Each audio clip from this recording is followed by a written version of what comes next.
YCP party అధికారంలో ఉందని గత 5 ఏళ్ళు కూడా నటి శ్రీరెడ్డి మరి వైసీపీ పార్టీ దాహంతో మరి ఒక ముఖ్యమంత్రి చంద్రబాబు నాయుడు గారిని కానీ, అదేవిధంగా ఉప ముఖ్యమంత్రి పవన్ కళ్యాణ్ గారిని కానీ, అదేవిధంగా మా లోకేష్ బాబు గారిని కానీ, అదేవిధంగా హోంమంత్రి అనిత గారిని కానీ ఎంత దారుణమైన వ్యాఖ్యలు చేసిందో 5 సంవత్సరాలు అందరం చూసాం. యావత్ మహిళా లోకం అంతా కూడా సిగ్గుపడేలా మాట్లాడింది ఆవిడ మాటలు. ఆవిడ మాట్లాడకంటే అసలు మహిళలు అనే వాళ్ళం మేమే సిగ్గుపడతాం. అలాంటి ఆవిడ ఈరోజు చంద్రబాబు నాయుడు గారిని కానీ, పవన్ కళ్యాణ్ కానీ అన్న మాటలకు ఆవిడని శిక్షించాలని చెప్పేసి మేమందరం కూడా కోరుతున్నాం. దానిలో భాగంగా నిన్న రాత్రి బొమ్మూరు పోలీస్ స్టేషన్కి వెళ్ళి కేసు నమోదు చేయడం జరిగింది. దీనిని వెంటనే పరిశీలించి దీని మీద వెంటనే యాక్షన్ తీసుకొని ఆమెను అరెస్ట్ చేయాలి.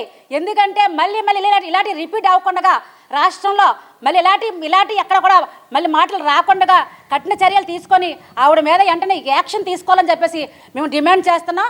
నా పేరు మధ్య పద్మావతి, రాజమండ్రి రూరల్ రాష్ట్ర మహిళా ప్రధాన కార్యదర్శి.